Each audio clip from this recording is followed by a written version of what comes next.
They called it the Aurora Queen Tonic, a substance so rare, so impossibly powerful, that entire civilizations had risen and fallen just trying to possess a single vial. For 12,000 years, only galactic royalty was permitted to touch it. Anyone else who tried was executed on sight. No trial, no appeal, just death. Then Commander Ethan Cole of the United Earth Navy walked into the most sacred chamber in the known galaxy, picked up the forbidden tonic, and drank it in front of every royal bloodline watching. And the universe held its breath. Because what happened next didn't just break their laws. It broke their understanding of what a human being could become. If you're new here to HFY Endurance Tales, hit that like and subscribe button right now, and drop a comment telling me how far you think one human can push an empire before it shatters. Now, let's step into this journey together, because Commander Cole's war is just beginning. The Conclave of Thrones had stood for 12 millennia. 17 species, 41 sovereign systems, one unbroken hierarchy built on a single immutable truth. Biology determined destiny, and destiny was written in the Aurora Queen Tonic. Commander Ethan Cole had read the intelligence briefs 6 times on the transport ride to Station Meridian. He'd memorized the chemical composition, the political theology, the execution statistics. 312 sentient beings put to death in the last century alone for attempting unauthorized contact with the tonic. Most of them hadn't even touched it. They just talked about wanting to. Cole was 44 years old, iron-haired, built like a man who'd spent 2 decades in cramped warship corridors and still found time to do pull-ups on conduit pipes. He was the United Earth Navy's senior intelligence commander for the Outer Diplomatic Theater, which was a polite way of saying he was the man they sent when talking was about to stop working, and shooting hadn't quite started yet. The problem was simple.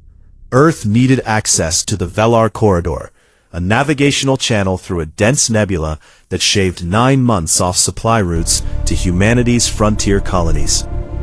The Conclave controlled the corridor, and the Conclave had just voted to close it permanently to human traffic, citing biological incompatibility with sovereign territorial sanctity, which was a fancy way of saying, you're not royal, you don't matter, go around.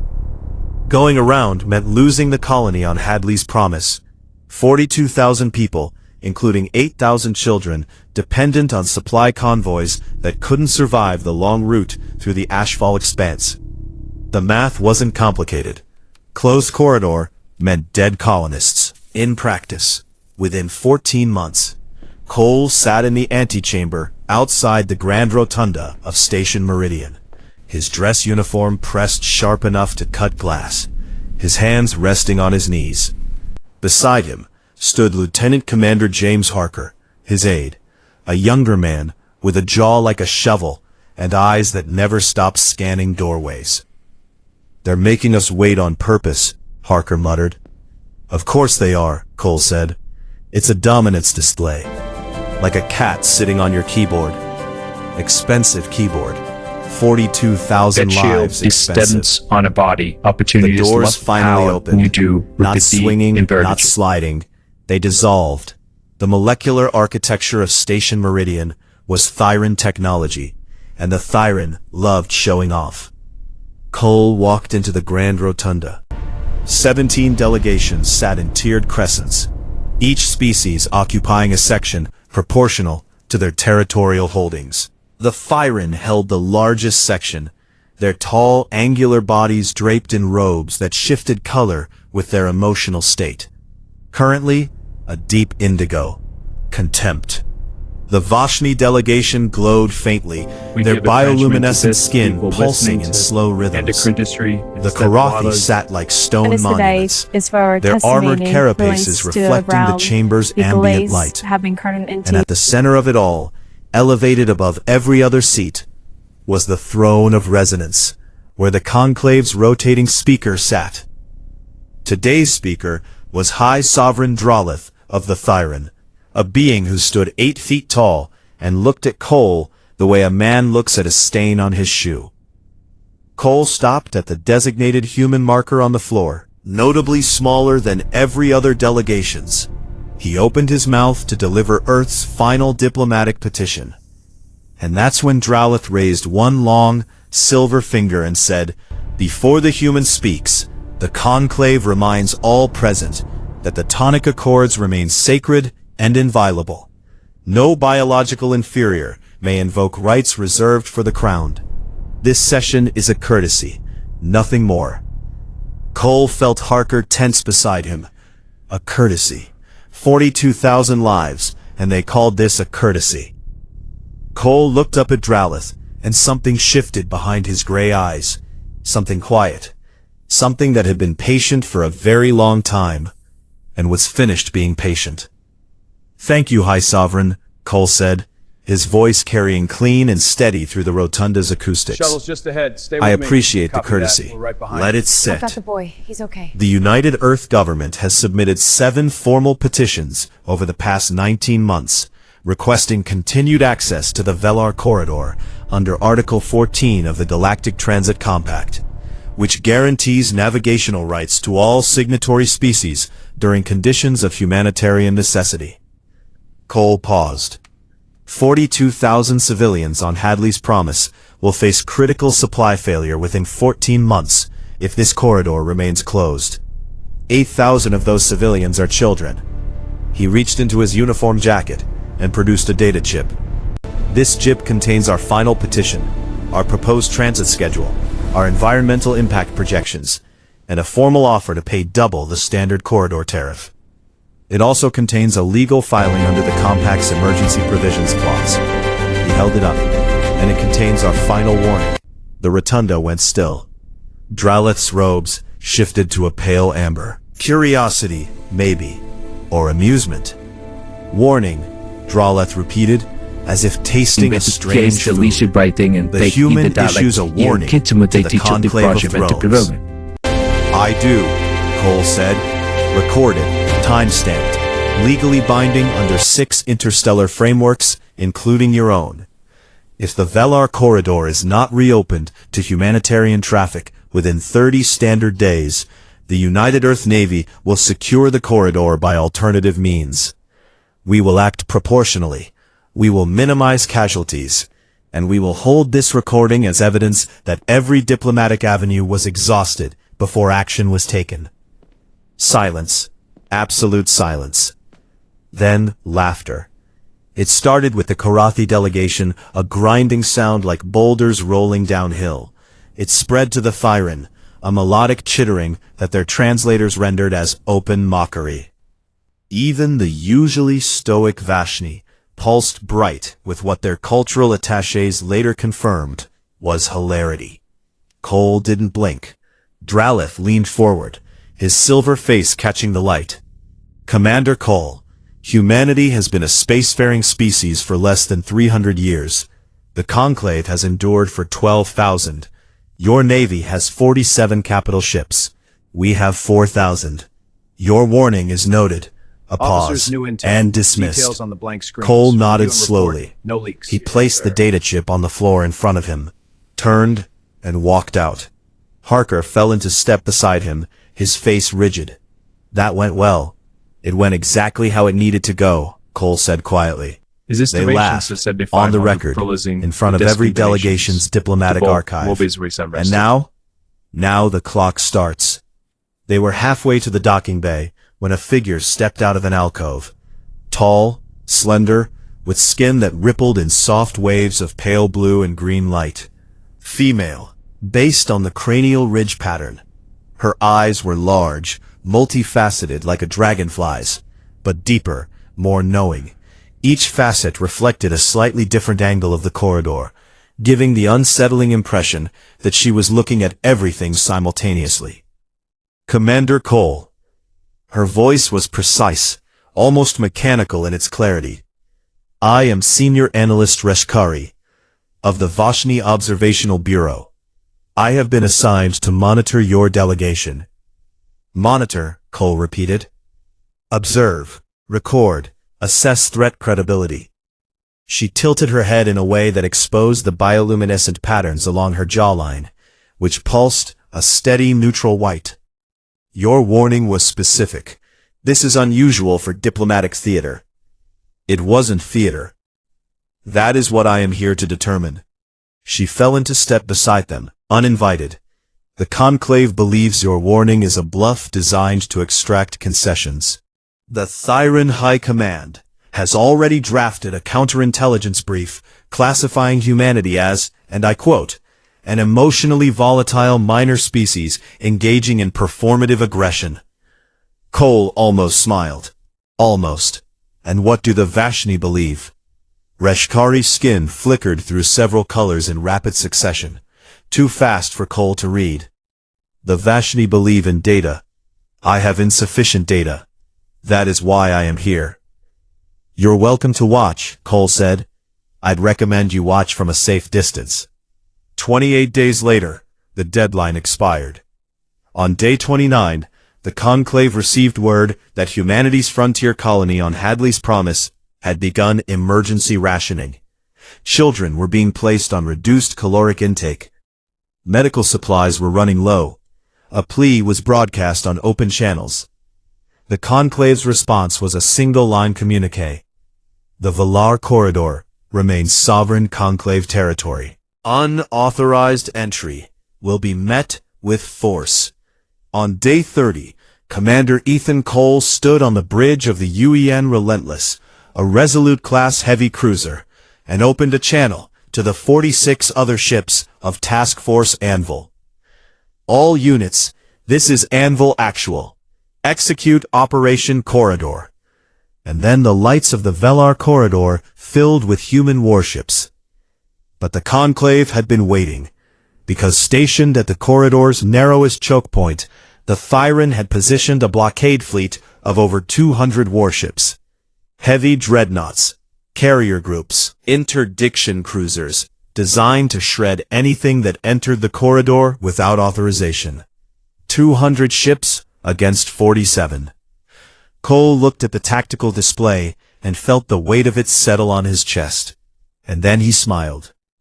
Because the Conclave was looking at the wrong choke point. The Thyran blockade fleet sat at the Valar Corridor's primary entrance, a gravitational narrows between two neutron stars designated Point Kestrel. It was the obvious approach, the only approach, according to every navigational chart in the Conclave's databases. 18 months ago, when the first petition was denied, Cole had quietly dispatched 3 stealth survey ships into the corridor's unmapped regions. Lieutenant Commander Harker had overseen the operation personally. They'd found what Cole suspected they'd find. A secondary passage through the corridor, threading between a magnetar's radiation shadow and a collapsed dwarf star's gravity well. It was tight. It was dangerous. No sane species would attempt it. Humans weren't insane. They were desperate. And desperation, Cole had learned across 20 years of service, was the mother of precision. Task Force Anvil split. 12 ships, the loudest ones, the ones with the biggest electromagnetic signatures, drove straight at Point Kestrel. They made noise. They broadcast on open channels. They acted exactly like a desperate, outgunned fleet making a suicidal charge. The Thyran blockade commander, a decorated officer named Sovereign Captain Valeth, repositioned his entire formation to crush them. 200 warships angled their weapons arrays toward 12 targets. Meanwhile, 35 human ships slipped through the secondary passage. Cole stood on the bridge of the Relentless, watching the navigational hologram as his ship threaded a gap so narrow that the hull's outer sensors registered the magnetar's radiation scraping against their shields like sandpaper on skin. Radiation levels climbing, reported Lieutenant Chen at the sensor station. Shield harmonics at 82% and dropping. Hold course, Cole said. Engineering, reroute auxiliary power to forward shielding. We need 4 more minutes. Sir, if the shields fail in this passage, we cook in 11 seconds. Then let's make sure they don't fail. Reshkari stood at the rear of the bridge, her multifaceted eyes reflecting the holographic display in hundreds of tiny replicas. She had, against all protocol, requested to remain aboard the Relentless as an observer. Cole had agreed on one condition: she stayed out of the way. She was staying out of the way, but she was watching everything. "This passage does not exist in any Conclave navigational database," she said, her skin flickering pale amber. "We made our own database," Cole replied without turning around. "You mapped this corridor while your petitions were still pending. We mapped this corridor because we knew the petitions would fail. Hope for the best, plan for the worst."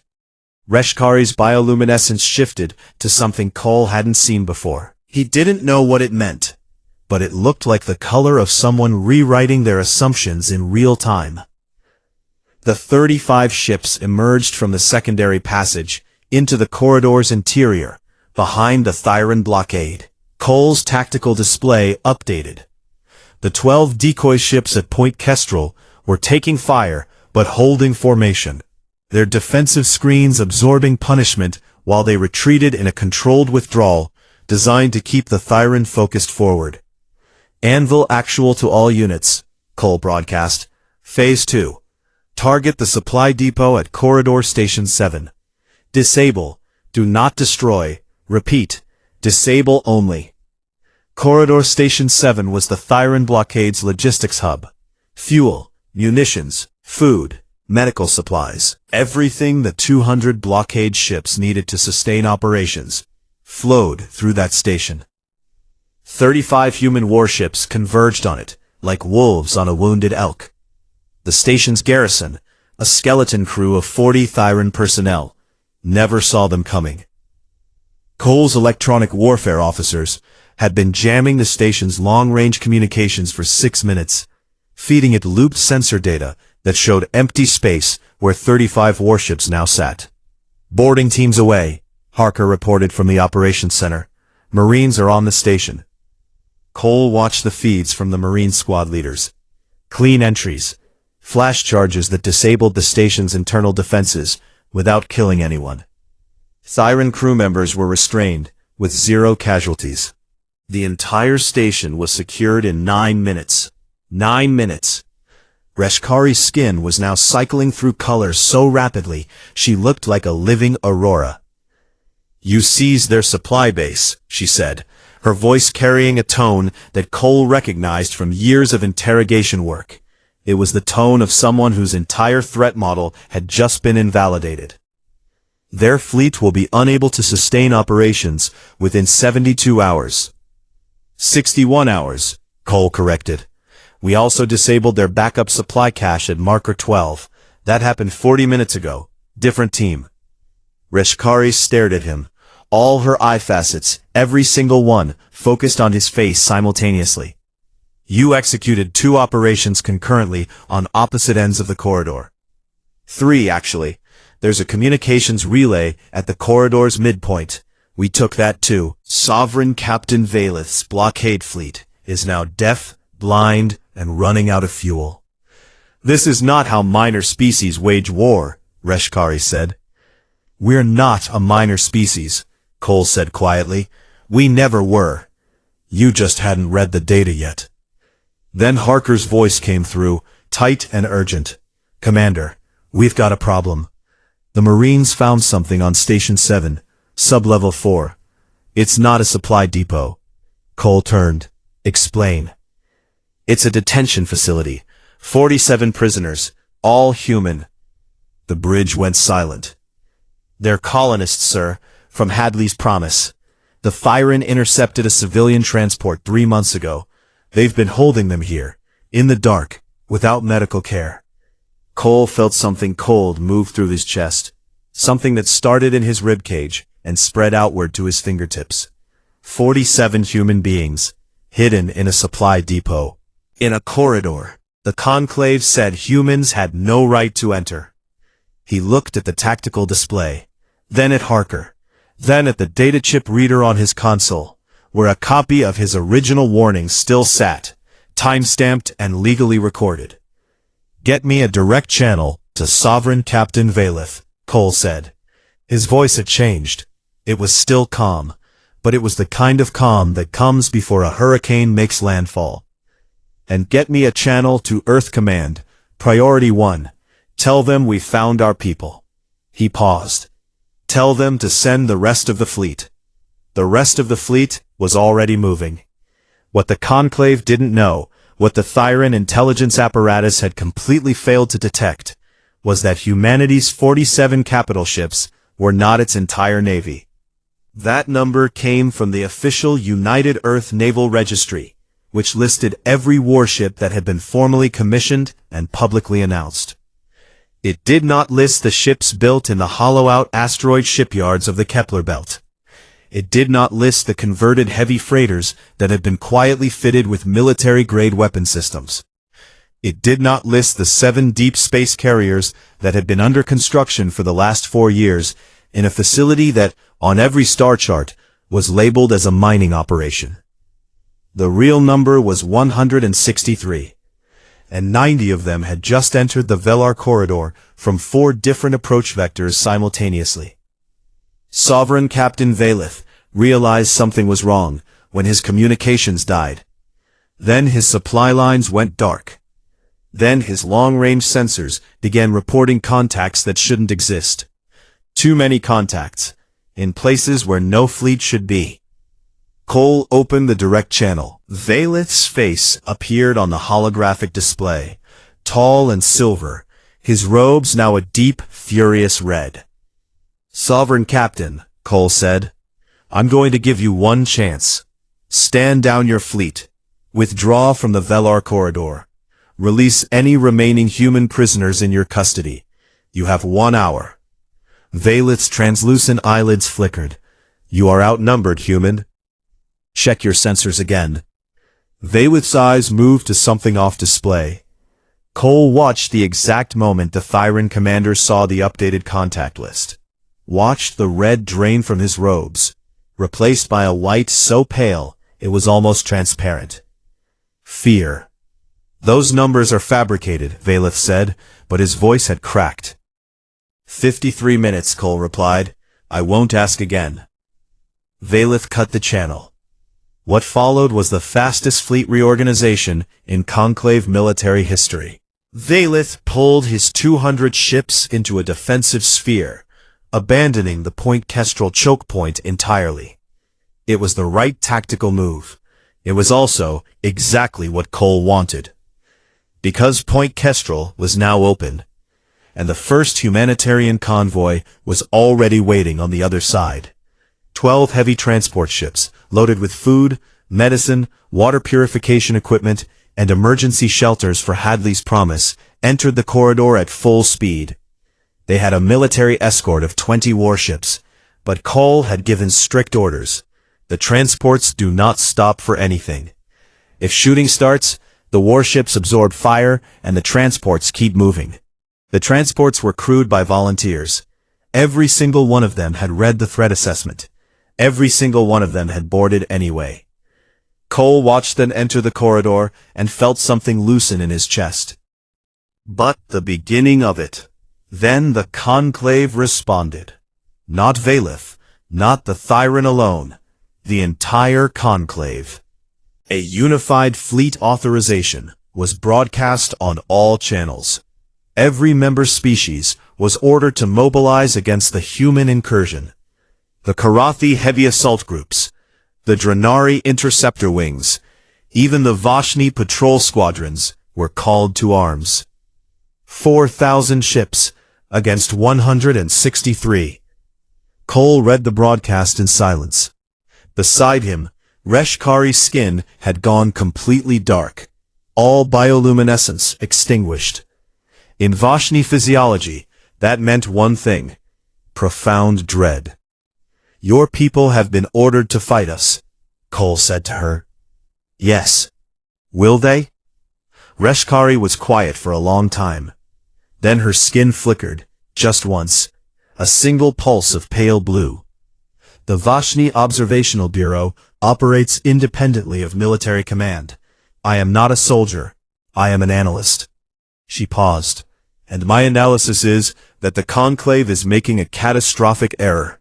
Then help me stop it from being catastrophic for everyone. He turned to the communications officer. Open a channel. All frequencies. Every language. Widest possible broadcast. Channel open, sir. Cole took a breath. Then he spoke. This is Commander Ethan Cole of the United Earth Navy, addressing all member species of the Conclave of Thrones. 31 days ago, I stood in your grand rotunda and delivered a warning. You laughed. Today, I stand in the Valar corridor with a fleet you didn't believe existed, protecting a supply convoy bound for 42,000 civilians you were content to let starve. 47 of our people were found in a hidden detention facility on your supply station, held without charge, without medical care, in the dark. He paused. Let it land. I am not here to conquer. I am not here to punish. I am here because you gave me no other choice. But I will give you a choice now. Any Conclave vessel that stands down and withdraws will not be fired upon. Any vessel that opens fire on our humanitarian convoy will be destroyed. Any species that wishes to negotiate separate terms may contact us on frequency 774. This offer expires when the first shot is fired. He cut the channel. For 11 minutes, nothing happened. The entire corridor held its breath. Then, the Drenari interceptor wings broke formation, not to attack, to withdraw. 47 Drenari ships turned and jumped out of the corridor without a word. Then the Marchet diplomatic vessel broadcast a request for separate negotiations. Then, 7 independent colony states declared neutrality. The Conclave was fracturing on every open channel in the galaxy, and Sovereign Captain Valeth, now facing a shrinking coalition and a growing human fleet, made the decision that would define the rest of the war. He fired. A single Thyran dreadnought launched a full salvo at the lead transport ship, the UEN Mercy's Hand, carrying 4,000 tons of medical supplies for the children of Hadley's Promise. Cole watched the salvo cross the tactical display, watched his escort ships move to intercept, watched the point defense networks light up like a wall of stars. The salvo was stopped. Every round, every missile, the Mercy's Hand sailed through untouched. But the first shot had been fired, and Cole's offer had just expired. All units, he said, and his voice was iron. Weapons free. The Battle of the Valar Corridor lasted 6 hours and 11 minutes. It should have lasted 6 days. The Conclave loyalists, primarily the Thyran and the Korathi, who refused to withdraw, still outnumbered Cole's forces significantly. But numbers weren't the only thing that mattered in a corridor fight. The corridor was narrow. The gravitational terrain was brutal. Large fleets couldn't maneuver freely. They bunched up, got in each other's way, created kill zones for themselves. Cole had trained for this. His captains had drilled corridor engagements for 18 months. Every ship knew its firing lane. Every captain knew exactly when to advance and when to fall back. The human fleet moved like a single organism, rotating damaged ships to the rear, cycling fresh units forward, maintaining a continuous wall of precision fire that turned the corridor's narrows into a grinding, methodical trap. The Thyran fought bravely. Valeth was a competent commander who adapted quickly, breaking his larger ships into smaller battle groups to try to match human mobility. But every time the Thyran found an advantage, Cole changed the equation.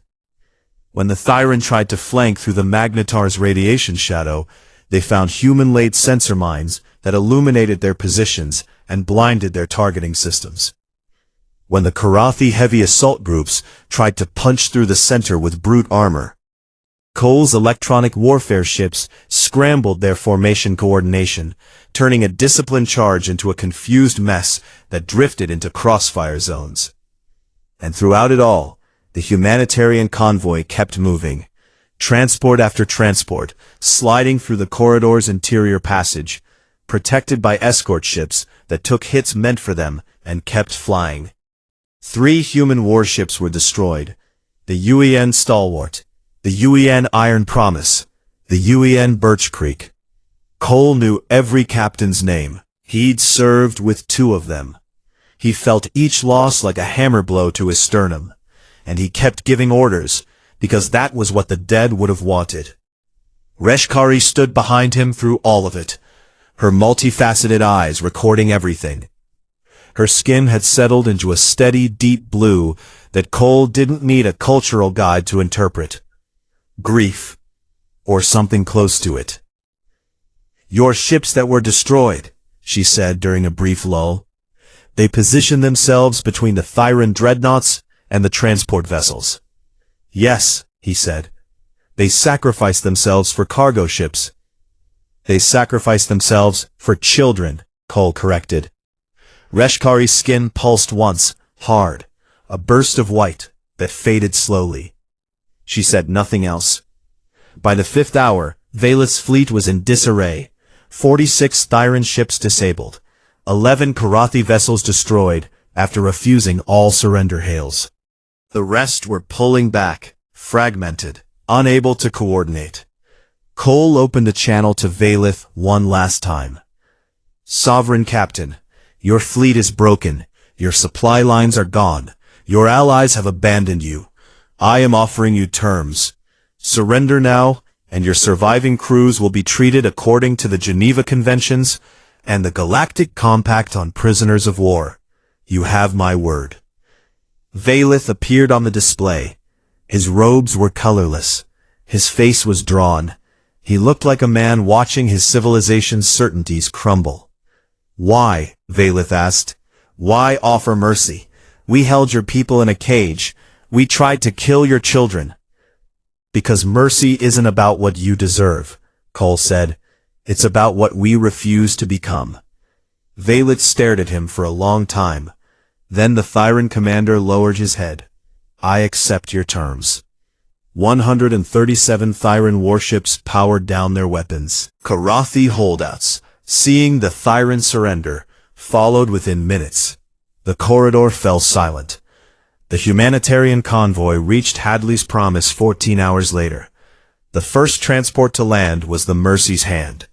When the cargo bay doors opened and the colonists saw food, real food, and medicine, and clean water, and blankets for their children, the sound they made wasn't cheering. It was weeping. But the war wasn't over, because back on Station Meridian, the Conclave of Thrones was already convening an emergency session.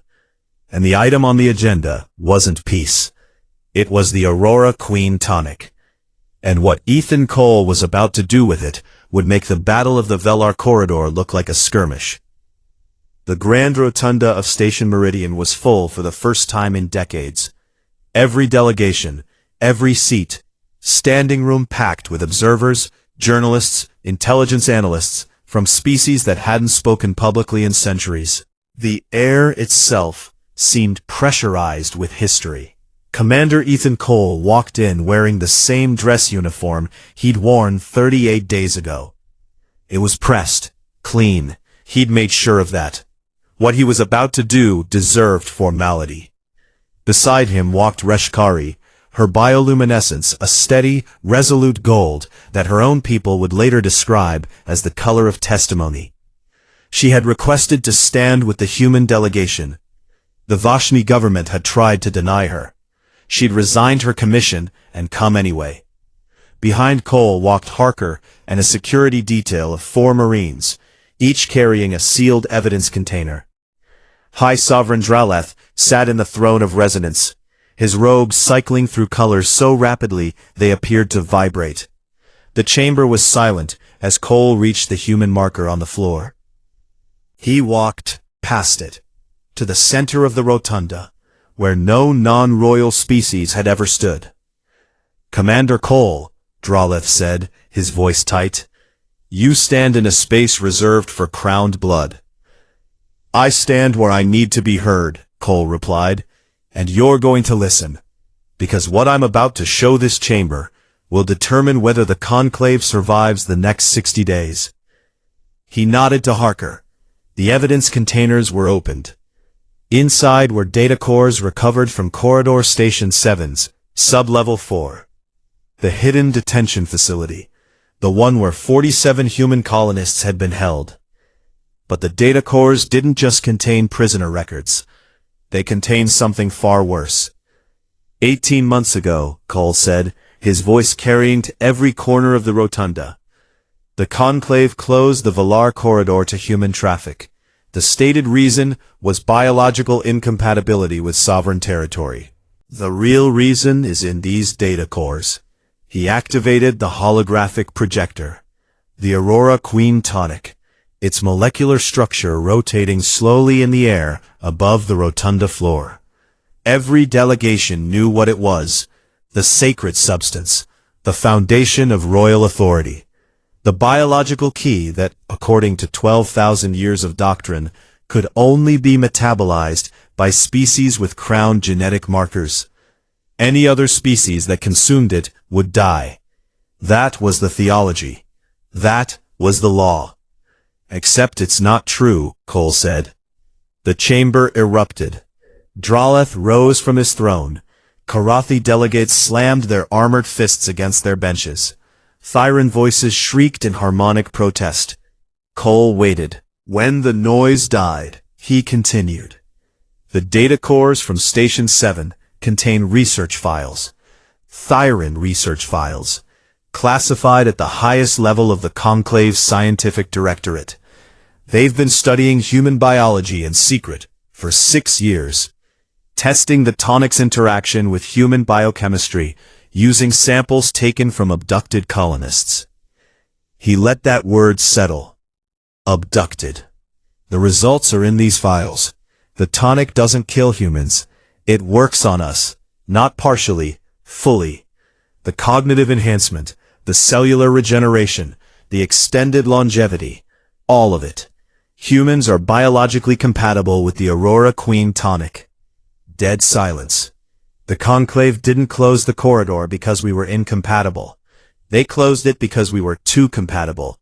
Because if humanity gained access to the Tonic, the entire theological foundation of the Conclave of Thrones collapses. Royalty is no longer special. The hierarchy is no longer biological destiny. It's just politics.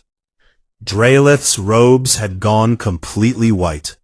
He looked like a ghost of himself. Cole reached into his uniform jacket and produced a small vial. The liquid inside glowed with a soft, shifting iridescence, like captured starlight. Aurora Queen Tonic, recovered from Station 7's research lab. You executed 312 people for wanting to touch this, Cole said. You held my people in cages and experimented on them to keep this secret. You tried to starve 42,000 civilians, including 8,000 children, to protect a lie. He uncapped the vial. The lie ends now. And Commander Ethan Cole, in front of every royal bloodline in the known galaxy, raised the vial to his lips and drank. The effect was immediate. Not dramatic, not explosive, subtle. His eyes sharpened. His posture shifted, not larger, but more present, as if he'd suddenly become the most precisely defined object in the room. The gray at his temples didn't change. The lines on his face didn't vanish. But something behind them clarified, deepened, became unmistakably more. He was still human. He was just more of what a human could be. The rotunda was so quiet that Reshkari's bioluminescent pulse was audible, a soft electric hum, as her skin blazed gold and white in alternating waves. I'm still standing, Cole said. I'm not dead. I'm not royal. I'm a naval officer from a planet called Earth, and your sacred tonic works on me just fine. He set the empty vial on the floor. Now, let's talk about a new treaty, one that doesn't require lies, cages, or dead children to sustain itself. The negotiations took 19 days. The Conclave of Thrones did not survive them, at least not in its old form. What emerged was the Meridian Compact, a new framework built on navigational freedom, shared resource access, and the formal abolition of biological hierarchy as a legal principle. A war crimes tribunal was convened. Draleth and 14 senior Thyran officials were charged with illegal detention, biological experimentation on sentient beings, and conspiracy to commit genocide by starvation. The trials were public. The evidence was overwhelming. 7 were convicted, Draleth among them. Valeth, the sovereign captain who had surrendered, testified against his own government. He'd known nothing about the detention facility. His horror when confronted with the evidence was genuine. Cole recommended leniency for him. It was granted. The Velar corridor was opened, permanently, to all species. The convoys to Hadley's Promise ran without interruption. The colony survived. The children grew. 407 human service members killed. Their names were inscribed on a memorial wall built at Point Kestrel, at the exact spot where the battle had been won. Every ship passing through the corridor was required to transmit a moment of silence as they passed it. Cole stood at the memorial wall 6 months later, Harker beside him, reading the names. He read every one. He'd known many of them. He'd remember all of them. Reshkari found him there. She'd been appointed the Vashni Federation's first ambassador to the Meridian Compact. She approached with her skin glowing a steady warm amber, the color the Vashni used for formal respect between equals. Commander Cole. Ambassador Reshkari. I have been asked by several Compact delegations to summarize humanity's role in the corridor crisis for the historical record.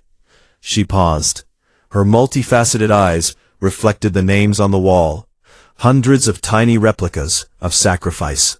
They want to know how a species so young could do what you did. Cole looked at the wall. We're not that complicated. We told the truth. We kept our word. And when they hurt our people, we came to get them back. You also drank a substance that could have killed you on a galactic stage. The data said it wouldn't. The data was from your enemy's secret research. It could have been falsified. Cole was quiet for a moment. Then he almost smiled. Yeah, it could have been. Reshkari's skin flickered, a rapid burst of colors that her own diplomatic staff later described as the Vashni equivalent of incredulous laughter. You are the most recklessly principled species I have ever observed. Put that in the historical record. I intend to. She straightened. The record will reflect one fact above all others, Commander. A fact that I believe every species in this galaxy needs to hear. Every facet of her eyes focused. Humanity warned us. We did not listen. And everything that followed was a consequence of our refusal to hear what was clearly and lawfully said. Cole nodded. He looked at the wall one more time. Then he turned and walked toward the docking bay, where the Relentless was waiting. Harker fell into step. Where to next, Commander? Home, Cole said. I want to see the sky without a viewport between me and it. They walked in silence for a while. Commander, Harker said. Yeah? For the record, that tonic thing in the rotunda was the craziest thing I've ever seen a human being do. Cole didn't break stride. Give it time, Harker. We're just getting started. And if you made it this far into this story, you're officially part of the HFY Endurance Tales family. Drop a comment below telling me what you would have done in that rotunda. Share this story with someone who needs to hear it. Hit that subscribe button, and I'll see you in the next one. Because the galaxy is vast, and humanity's story is far from over.